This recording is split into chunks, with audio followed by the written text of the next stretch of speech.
Now that is how you start your hockey weekend. Hello, everybody. Welcome to a victorious post-game podcast edition of Spits and Suds. I'm Gavin Spittle of 1053 The Fan. Heart-fluttering Friday night of hockey at the barn. The AAC was a rockin'. Stars hold off the Vegas Golden Knights for a 4-3 win. Kind of weird, actually, when you think about it, that Vegas has lost 5 of 6 and Edmonton is catching up, because the Vegas team we saw tonight coming off a back-to-back looked pretty good, actually.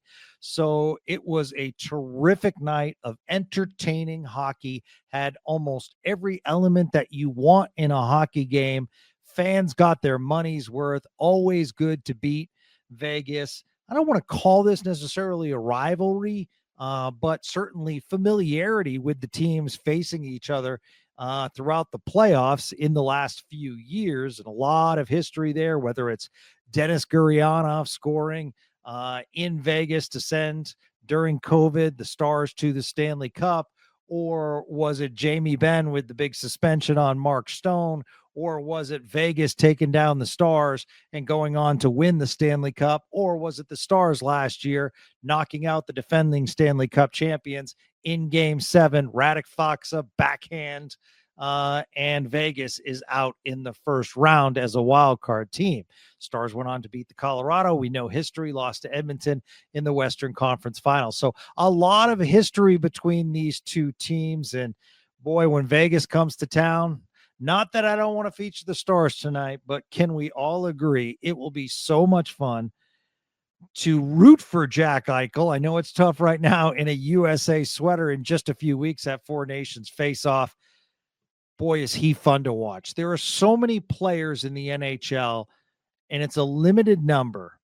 Nathan McKinnon, Connor McDavid, and I put Jack Eichel among those players that are just special on the ice, that just make those small moves that look so fancy. The awareness, the heads up, like Eichel tonight with amazing passing ability. Thank you so much, Colin Blackwell, for reading that pass from Eichel to Mark Stone, diving across the middle of the ice and saving what looked like a surefire goal. Great heads up play by the Stars forward, Colin Blackwell. Won't show up in the stat sheet, but you almost want to give him a +1 on that one, because that was absolutely a special, some may say, game-saving play. So that was terrific. But even Eichel, when he was pinned up against the boards, the awareness to still look with his head and make some of those crucial passes. I mean, he's just one of those special players. So if you can kind of take a step back and take off the Stars glasses, you realize, hey, we're seeing elite talent tonight at the AAC, and he was absolutely terrific. Eichel actually gave the Golden Knights a 1-0 lead with a power play goal, 4:04 of the first period, one-timer from the top of the left faceoff circle. And that was one of those plays where at first glance, you're like, oh, Stars, how did you leave Jack Eichel wide open? But kind of when you realize it was a fluke play, you take a deeper breath, because it hit one of the referees and basically fell dead. Wyatt Johnston was in the center of the ice. He actually started, thinking that it was going to be the Stars' rush and they were going to clear the zone. But the puck stayed in the zone, and Eichel was found for the one-timer. Really tough for Jake Oettinger to get over. Esa Lindell was kind of caught in the middle, realized Johnston had already left. So Esa Lindell wants to pay attention to Eichel, but at the same time, you can't let Mark Stone, who had the puck, go in alone. So it's just one of those caught in the middle plays. Eichel gets down on one knee, lifts it past Jake Oettinger, and it's 1-0. But to the Stars' credit, it's happened against them all year long, and tonight they killed the Vegas momentum, because just over 2 minutes later, Roope Hintz tied it 1-1 on an absolutely gorgeous tip off of Evgeny Dodonov's shot/pass at the top of the crease. Just lays it up in the air, and the awareness of Roope Hintz. And this is where you see the talent of Roope Hintz, not just to tip it in, but deflecting it via backhand and lifting it above Adin Hill. That is just absolutely one of the prettiest tips I've seen all year, and gets the barn rocking, ties the game at 1, kind of kills the Vegas momentum, because then the Stars scored again, 7:31. So just under 2 minutes later, Dallas takes the lead 2-1. It was Jason Robertson who had a terrific game tonight, off a rebound, off a Duchesne shot. As he skated through the slot, the puck is finding Jason Robertson. Jason Robertson's puck awareness, when he had that big year a few years ago, what did we always say? The puck finds Jason Robertson. And he's not the fastest skater, doesn't necessarily have the best shot, but his puck awareness is semi-elite. And he's starting to show that again. He's actually playing much closer to the net, and I think that's where Jason Robertson scores a lot of his goals, playing with a lot of confidence right now. Dallas takes the 2-1 lead. Shea Theodore ties it at 2, 8:57 on the power play. So Vegas goes 2 for 2 against the Stars kill that was tops in the league. Finished off a cross-ice pass from Thomas Ertl. I call him Ertl. It's actually Hurdle, but I call him Ertl. Just a terrific acquisition, Thomas Hurdle from San Jose a couple years back, but just a terrific pass. Shea Theodore once again, tough Oettinger to get over, and it's 2-2. So we can talk about the penalty kill tonight, but at the same time, this is one of those games where you just have to say, you know what? The other team has scored power play goals in 8 straight games. I just have to give them a round of applause. It's not always you. Like, let's give a comparison. Sometimes, for instance, in football, you might have one of the better ratings as far as pass breakups, but then you face Patrick Mahomes and he has one of those games against you. The Vegas power play is just, when you look at the names come on the ice for PP1, and you have Tomas Hertl, you have Mark Stone, you have Jack Eichel, you have Shea Theodore. I mean, and that's with Jonathan Marchessault's exit to Nashville. They just absolutely have talent all over the board when it comes to the power play. So let's give them credit tonight. Now, if the Stars go into St. Louis tomorrow night and give up 2 more, then I think we could say, all right, 4 shorthanded goals in 2 games. Yikes. What's going on with the Stars kill after being tops in the league. But tonight, let's just give credit to Vegas. You know what? They get paid too. They're a good team as well. So it's 2-2. Jamie Benn puts the Stars back ahead 3-2 at 16:18 of the first, tipping a point shot from Duchesne. Adin Hill is a big guy, but Jamie Benn did a terrific job right in front of him. 2 things: screened perfectly. Second, did not back into Adin Hill, therefore protected goaltender interference. So he had the perfect line as far as space between Adin Hill and himself, so that he alleviated any kind of call or any kind of controversy for goaltender interference. Second, Jamie Benn with a terrific tip. I don't know what it is with Joe Pavelski's watching these games, but it just seems like when Joe Pavelski is in the crowd watching the Stars game, whether it's on the road or at home, the Stars have these amazing tips. So it must be the power of Pavelski. That's what we're going to call it tonight. So Stars take the lead 3-2. And then it was Jason Robertson's second goal of the game. It became 4-2, chipping a loose puck into the top of the net. 6th goal in his past 5 games. That's how hot Jason Robertson has been. So Jack Eichel cut it to 4-3 in the third period, and then it was nail-biting time. Whew. Let's talk about the saves at the end of the game from our goalie, Jake Oettinger. We talked about Jake Oettinger at the tail end of Spits and Suds today. A lot of good information from our NHL/Stars insider, Sean Shapiro. And we talked about Jake Oettinger and how motivated he is going into the Four Nations and how he wants to be like Connor Hellebuck. Well, he acted like Connor Hellebuck tonight. I mean, if you look at those goals, they really weren't on Oettinger. They're just good goals by Vegas. So Jake Oettinger, the save at the end of the game. Boy, you want to talk about taking a game. I mean, that looked like it was going in. He makes another save as time winds down, and the Stars pull off a terrific victory by the score of 4-3. Let's talk about the big Bichsel impact tonight. Lian Bichsel with some big hits early. You know, a hit by Bichsel just seems bigger than maybe it already is because he's so large, but that impact he had on the ice, I thought he carried the puck very well. I thought he made some good outlet passes. It's very interesting because you know a player makes an impact when you look after at the stat sheet and you're like, really? Bichsel only played 13-11 of ice time? I thought he was really good. I felt as though he played more time than that, but he made an impact tonight.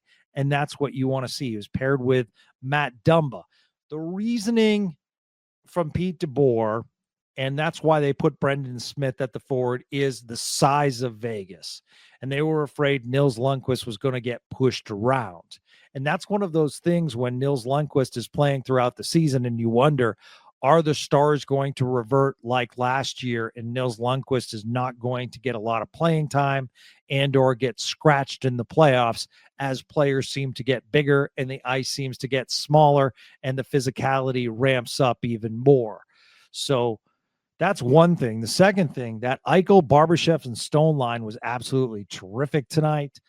But the Stars matched with Rope Hintz playing well, with Jason Robertson playing well. And I absolutely love to see it when their best players are equaled by your best players. That's terrific. So I thought that a lot of the Stars stepped up tonight, did a lot of small things. I thought Sam Steele was active, kind of unfortunate that he had that trip to send Vegas on the power play, just like Jamie Benn around center ice, gets the hooking call, and that led to a power play goal.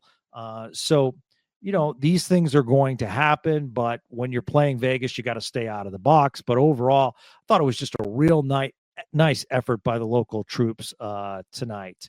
And as I mentioned, Colin Blackwell with an amazing diving save, which prevented what looked like going to be a goal. So just a real nice effort. All right, let's talk about this trade that happened in the NHL. Oh boy, whew, did the NHL get buzzing on Twitter/X and all over the place. Mikko Rantanen goes to the Carolina Hurricanes in a 3-way trade. Teams involved: Carolina Hurricanes, Colorado Avalanche, Chicago Blackhawks. So here's what teams get. Okay, there was also a prospect involved that went to Carolina, but he's playing basically for a third-tier team in the Swedish elite team. But here are the big points. The Hurricanes receive Mikko Rantanen and Taylor Hall from the Chicago Blackhawks. The Colorado Avalanche receive Martin Necas and Jack Drury. The Blackhawks get a third-round pick, retaining 50% of Mikko Rantanen's salary. So essentially, the Blackhawks, let's start with them, they trade Taylor Hall for a third-round pick. And that 50% of Rantanen's salary, that's just for this year, as Mikko Rantanen becomes an unrestricted free agent. Let's talk about the Carolina Hurricanes. Boy, is this a splash. And they made a splash last year as well, getting Pittsburgh's Jake Gensel in a big trade. So Carolina going for it, going all in, receiving Taylor Hall, terrific player from the Blackhawks, also Mikko Rantanen. And Mikko Rantanen will be an unrestricted free agent at the end of the year. And this is why I think it's a terrific trade for Carolina, especially if they get to re-sign Mikko Rantanen. He's going to ask for a lot of money. But also, for anyone that thinks the Colorado Avalanche got fleeced, quote unquote, you were not going to re-sign Mikko Rantanen. So you were not essentially going to get anything for giving him up. But what you got was an absolutely terrific player in Martin Necas. And I mean, when you look at Necas, 49 games played this year, 55 points, 16 goals, 39 assists. And it's not just this year, you get him for next year. So think about that. So yes, you got rid of one of your marquee players that you were not going to re-sign. All signs were he was gone. And you already signed Nathan MacKinnon to a top-tier contract. So it would have been like Edmonton, where you would have had to pull off the Draisaitl and Connor McDavid signings. And they just couldn't figure out a cap way to do that. So instead, they get Martin Necas, much cheaper, having a great year, a terrific scorer, and they also get a nice little player in Jack Drury, along with a second-round pick in next year's draft. So I actually think Colorado came out pretty good out of this for a player that they were going to lose. They now have control of Necas for the next year and a half. Jack Drury had 27 points last year for Carolina, and he's only 24 years old. So he's kind of a reclamation project, having a slower year this year. He only has 9 points, but you never know what happens. But that's a third or fourth round piece, and you got a high tier draft pick. So I think it's one of those deals that's going to benefit Carolina, and it's also going to benefit Colorado. And Chicago gets their third round pick as they rebuild, get Connor Bedard, and then all of a sudden say we need to rebuild again. So they're in an interesting situation because the first rebuild did not go as intended. So it looks like they're trying to stockpile picks again. All right, so let's go to your tweets for tonight. You guys have a lot of activity. Always appreciate it. Also want to throw in there, we've had some great Spits and Suds conversations. We had Sean Shapiro today. Great conversation about trade talk. Also, some great talk about sports media. We talked about Bichsel and what he brings to the table. Yesterday, we had Joey Erickson on from Locked On Stars. He was really good. The day before that, we had Leah Simakopoulos on from the Dallas Morning News. She was terrific. David Castillo joined us the day before that. So it's been a real strong week as far as Spits and Suds guests. So if you could just go back and grab some of those nuggets, a lot of information being passed right here on Spits and Suds. Howie He says, this was the type of game that makes people hockey fans. What a great playoff preview. I was texting with locals in Denver about this trade. They think it's a play to get Sid. How do you say ridiculous and finish with Rantanen and Aho up top? Yeah, I mean, boy, Sebastian Aho is one of those names where you only hear about him when he comes to town, but boy, is he such a special player. So to get Mikko Rantanen with him is, Carolina, they are going, it's going to be fascinating to see how far they go. Nice little barn in Raleigh as well. Getting Sid, well, you know, I just don't think Sid's going to leave Pittsburgh. No trade clause. Lifer in Pittsburgh. So much history there. But we'll see what happens. And what would you have to give up to get him? Wow. Now, if you want to throw this out there, and I think one of the reasons they might talk about it is the relationship between Nathan MacKinnon and Sidney Crosby. They work out in the offseason together, both Nova Scotia kids. So maybe that's the reasoning. All right. Spamuel Green says, I don't want to hear the Otter hate. Love seeing the little things like Wyatt kicking the puck to Robo. If the Stars team could play every night, I would feel much better. I think we all would, Sam. They've been up and down at times. Tonight was a good night, and 2 out of the last 3 have been really, really good. I thought they played well against Detroit, well against Vegas. Thought Carolina did a real nice job scouting that game and just kind of clogging up the Stars. But good to have Bichsel back. I know you guys think I'm biased toward Jake Oettinger, but man, is he having a special year. He really is. You cannot stop every goal. And you look at those goals tonight by Vegas, if he makes those saves, those are elite saves, but he made the saves that counted at the end. Colin Blanchard says, hopefully that'll keep the Otter haters quiet for at least a week. Maybe. And we'll likely see Casey DeSmith tomorrow night. Quen Madragaran. That save at the end was absolute fire. One of those, that's my goalie moments. I have to believe GM Jim Nill goes all in if Otter continues to play this well going into the Four Nations Faceoff. Stick taps and frosties. Yeah, hopefully you're enjoying a nice frosty tonight. Interesting little tidbit. Don't know if you heard it on ESPN.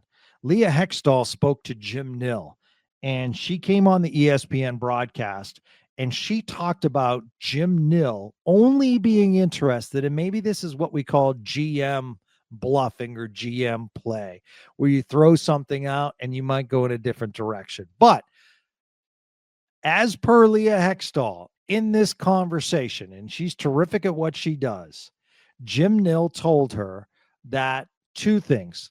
Same thing he told Sean Shapiro, that there are too many teams in it, so the price tag is too high. So he feels as though the 2 weeks following the Four Nations face-off, there'll be a lot more activity.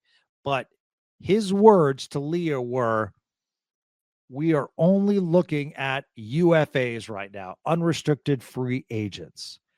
And that takes a lot of players out of the mix. And really the big three you got to talk about, Brock Nelson from the Islanders, who will be on Team USA, Mikael Granlund of San Jose, maybe even a Brock Besser from Vancouver. Brock Besser would be a really interesting piece. When he goes on streaks, he is a terrific elite scorer.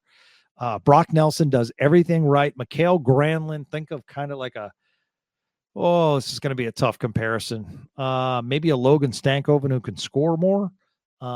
Just not a big guy, does everything right, can kill penalties, might be on your power play 2 unit, scores goals, having really a career year, a lot of good years in Minnesota, just a solid NHLer. I'm not sure he takes you over the top like a Nelson or Brock Besser does.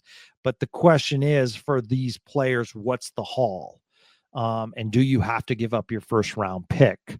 Michael Moore says Maverick and Logan are playing so well. When the goals come, look out. Playoff atmosphere into the barn tonight. Love the Mikko trade for the Stars. He kills us.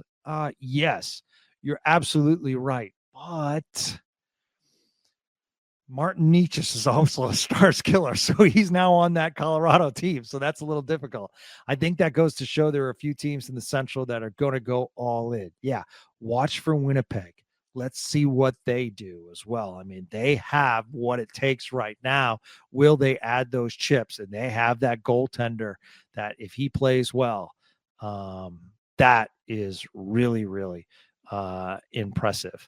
All right. Let's go to more of your tweets. By the way, thank you. There's been a lot of Twitter activity regarding the Cowboys coaching change, and a lot of you giving 105.3 The Fan, specifically Sean Sharif, credit. Yes, he had the story early that Brian Schottenheimer was the leading candidate and stayed with that story. So kudos to Sean, the morning show host on 105.3 The Fan, for his digging and his work on that. Let's see. Joe Walton, Dallas needs to get bigger. Do you agree? Yeah, tonight was a perfect example. They had to show big, and they did, with Bichsel being inserted into the lineup, with Matt Dumba, who can throw his weight around. And then you sat Nils Lundqvist, and then you played Brendan Smith at like a wing position, extra defenseman, because you wanted that extra size. So, yeah, Brock Nelson, certainly, while he's not the most physical guy, does have quality size. So if you added him as a center, the problem is that everyone wants a second line center. They are extremely valuable. But great question, Joe. Husky says it feels good to get the win against Vegas, but is more sweeter when the ESPN announcers seem to be more interested in talking about the Golden Knights than they were about talking about the Stars. Also, what a huge save by Jake at the end. It's an interesting aspect, Husky, and they were focusing a lot on Jack Eichel. But I have to say this. I really like John Butchercrass's passion of hockey. I loved how he called tonight's game. And I think AJ Malesko is terrific as an analyst. And I thought having Kevin Weeks back in the studio hosting as the number one was a terrific change of pace for ESPN. So I actually give them stick taps, Husky. I think what you're hearing is when you watch the games on Victory Plus, it's such a pro stars that when you hear a national, it doesn't talk as much about the stars, and therefore you feel as though it's all the other way. But actually heard a lot of good things about Rope Hintz tonight, about Jason Robertson. They talked about Bichsel and the hits that he plays. But yeah, they are going to focus on Jack Eichel because he is one of those elite players. And I'm not saying this is a negative. Trust me, I am not. And every analyst on Spits and Suds will say the same thing. Dallas just does not have an elite player that is going to be talked about. They have a lot of great players, but they do not have an elite player this year. They have a team, and teams can go very far. So there's no knocks again. But when Jack Eichel's in town, you have to talk about it. Christopher DeHardy, especially when Eichel has a game like that, you need a goalie that can steal games. Yeah, well, we got one. He stole one. Eden Shallow, what a fantastic game. Glad the good guys came out on top. The Colorado trade is fascinating. They have made themselves worse with the loss of Rantanen, so I imagine there must be another move coming. Now, that is a good point by Eden. Colorado with the trade opens up about $6 million in cap room. So don't be surprised if they make another move at the deadline. They have the ability to do that. I'm not so sure that they made it worse. Rantanen is one of the better forwards in the NHL, but Marty Necas is not talked about a lot because he played in Carolina, but he is a terrific scorer. So think of Marty Necas paired with McKinnon, and you might see Necas actually go get better, as hard as that is to believe. But he's also a terrific player. So to get a Necas in a trade for a player that was going to leave, that's what all signs pointed to. I actually think it's a decent trade for Colorado as well. Tanner Wilson, great to hear from you, my friend. Did Oettinger secure a starting role in the Four Nations tournament? No, he did not, because the guy playing in front of him, Connor Hellebuck, is the likely Vezina winner and probably should be a top 3 finalist for the Hart Trophy, because what a difference he's made. And to me, he's the best goalie in the world. By the way, good article on NHL.com if you want to check it out. We talked about it on Spits and Suds today, featuring Jake Oettinger, and he talks about getting to that Hellebuck status. I thought it was really interesting. Bubba Knocker thought this was a rough showing for Oettinger, but much like Clark Kent, while he maybe have been clumsy most of the time, the man knew it was time to put on the cape. My man, I love you, Bubba. I love you, but we're watching 2 different games. And yes, do I have my Oettinger glasses on? I sure do, but it's for good reason. I mean, listen, in 3 categories, in wins, in goals against, and in save percentage, you have a goalie that's in the top 10 in the league. There are only so many goalies that can say that in the NHL. I think we have a really, really good one for years to come. Hey, everyone. Thank you so much for your tweets, and thank you so much for supporting Spits and Suds as we wind down this January. It has been an absolute blast bringing you all these interviews and all these post games. So if you could just do me a favor, spread the Spits and Suds love. We truly are trying to. I'll be real honest with you. We had a massive jump in 2024, and it's because of you. And we're looking to make another massive jump this year because it's so cool. And the thing that we worry about is there a limited audience. So you can help by letting your stars friends know that there's a cool podcast called Spits and Suds. So you can always reach out to me. We talked about it on today's program with Sean Shapiro at GJ Spittle, at GJ Spittle. I'll even go one step further, at Robert Tiffin, at David Castillo, at Sean Shapiro. if you want to ask them questions as well. We're here for you. We like answering your questions. We like spreading the love. There have been times that I go into deep dive and I'm researching just to let you guys know, because it's awesome when you ask questions. So keep those questions coming to you, because just as much as it's a program that I host, it's a program that together we can grow this thing. It's your program as much as it is our program. So hopefully we'll be back with another episode tomorrow night after St. Louis. I'm Gavin Spittle of 105.3 The Fan. Until then, enjoy a couple of Frosties. We'll talk to you soon on Spits and Suds. Have a great day, everyone. 2 out of 3 wins this week, including tonight. A very nice 2-0 win over the St. Louis Blues. I hope you are having a great weekend, and if you are a Stars faithful, you certainly are. Hey, everyone, I'm Gavin Spittle. Welcome to another edition of Spits and Suds on 105.3 The Fan. Episode number 6 this week, as we continue to put out Stars and hockey content for you. And kudos to the Stars. We got to start with this. Coming off a back-to-back, getting into St. Louis at 2 a.m. in the morning after a physical and emotional win against Vegas. And just like the Detroit game last Sunday, this game was won in the first period, and then they hung on. Let's talk about the goals, and then we'll talk about some other subjects tonight. Let's start with Evgeny Dadonov. He gave Dallas a 1-0 lead, 7:07 of the first period. So this was just a really, really pretty play. Miro Heiskanen's outlet pass to Jason Robertson, and Jason Robertson did such a talented play where it was what I like to call a slap pass. You see the one-timers where it's immediate. He slap passed it, almost like tip passed it, past Colton Parayko, past Braden Shen, like semi in between them, and a heads-up play for Dadonov. What do we always say? Good things happen when you go to the net.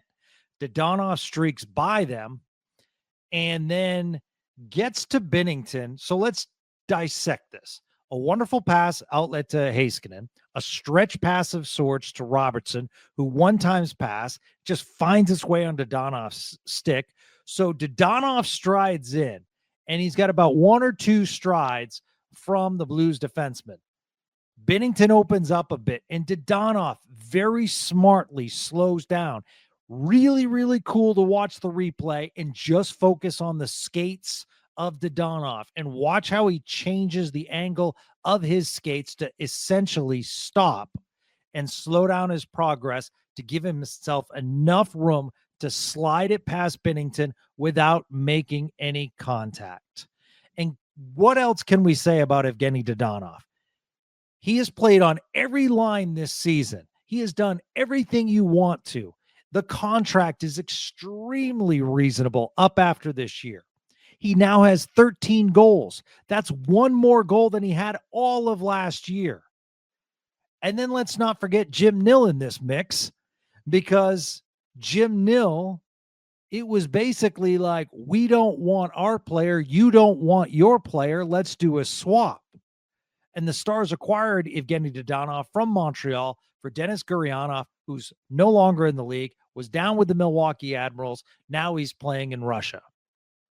We all wish Denis Gurianov, a number 1 pick who looks so good in World Junior for Team Russia, panned out. But at the same time, it's almost like we're getting kind of a second chance with Evgeny Dadonov. Like, okay, this kind of counts as Gurianov because look what we got for him rather than going away. He's absolutely been terrific and just a wonderful acquisition from Jim Nill. One of many very sly Jim Nill. And keeping in mind, Evgeny Dadonov has played 2 times for Pete DeBoer, likes playing for Pete DeBoer, fits well in the Pete DeBoer system. So, as of right now, early on, you got to earmark Dadonov as one of those guys that you look to maybe sign for another year or 2 because the KG veteran's getting it done this year. So then the Stars make it 2-0. Esa Lindell at 9:36 with a power play goal, beating Binnington with a one-timer from the bottom of the right circle. Real nice cross-crease pass from Rope Hintz. Kind of interesting stat. You don't really think of Esa Lindell, a defenseman, who scores on a power play. It's his first power play goal since October 19th, 2019 against the Flyers. Another power play goal for the Stars. The first power play goal from a Stars defenseman.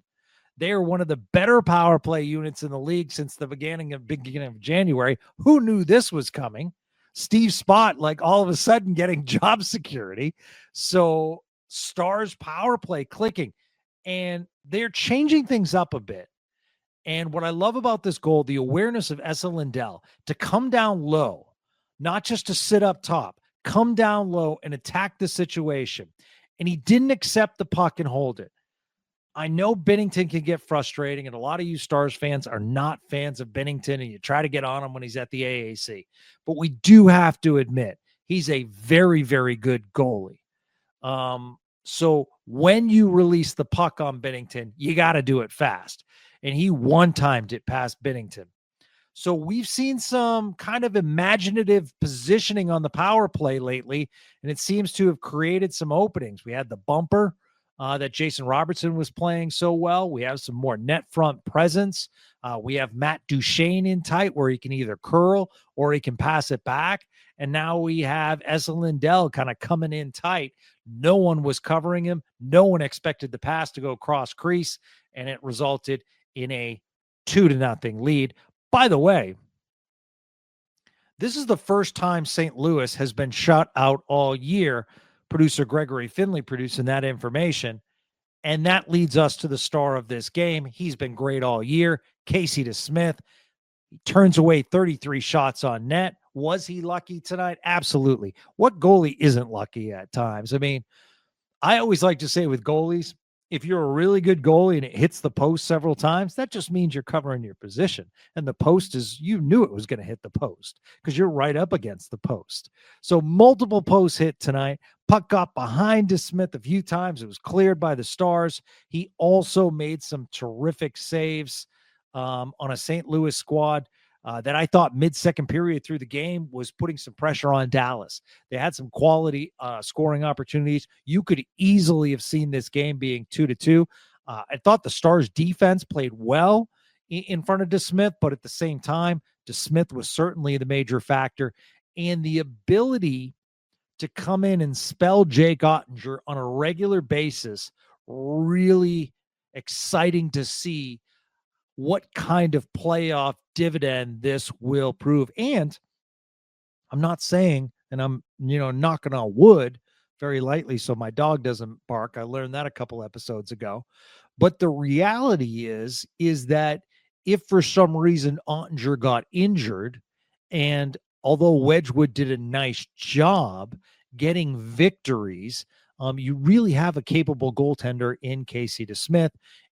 The other thing, came here cheaper than Wedgwood, a 3-year deal, $1 million a year, played really well last year before getting injured in Vancouver. So Casey DeSmith was a real nice off-season piece. And listen, this is not any negatives about Scott Wedgwood. This is all about Casey DeSmith, and I think the Stars improved that position, and Smith was absolutely terrific tonight. The other thing it does is Wedgwood's a bit of a different goalie than Jake Oettinger. DeSmith is more similar. And that gives Jeff Reese, the goaltending coach, kind of like stylistically, DeSmith and Oettinger are the same. So it's good. And they're both playing well. And probably at least top 3, top 4 best goaltending tandems in the league this year. And the Stars the past few weeks have had a string of physical games, and they've come out on top. So to me, when I look at things throughout the year, I'm looking at the last couple of weeks and the stretch as far as 3 games that they've had to play twice against a physical Montreal, Ottawa, and Toronto. 2 out of 3 on there. This week, it was Carolina, Vegas, and St. Louis. More physicality. 2 out of 3 wins there. Remember what Ralph Strangis says. It's all about the wins, not the points. You had Brendan Smith playing wing for an extra size as well. Lian Bichsel drew a penalty tonight. Was being roughhoused and just sat there and take it. Not easy just to sit there and take it, but he did. It resulted in a power play for the Stars. So there's just a lot of good things happening right now. And they do have a break. They have a few days off before being in Vegas. I'm sure Vegas will be hungry for the Stars coming into Vegas. We'll see Jack Eichel again. And then on Friday, the much talked about drama happening in Vancouver. The circus makes its way to the AAC. But a real nice win tonight for the Stars, back-to-back wins. And we have a bunch of episodes to talk about next week right here on Spits and Suds. So hopefully you enjoy your victorious Stars weekend. Enjoy your Sunday, everybody. Take it easy. Your Stars, in fact, right now, as we look at the standings, are solidly in second place because Minnesota lost to Calgary today. The Avalanche, with the trade made, they lost to Boston today. So the Avalanche sit at the 1 wild card with 58 points. Minnesota in the third position with 60 points, and the Stars 3 points up on them at 63, 6 points behind Winnipeg. But here's something that I want to keep your eye on, okay? It's great to be 6 points back from first place Winnipeg, but you always want to look at just getting in.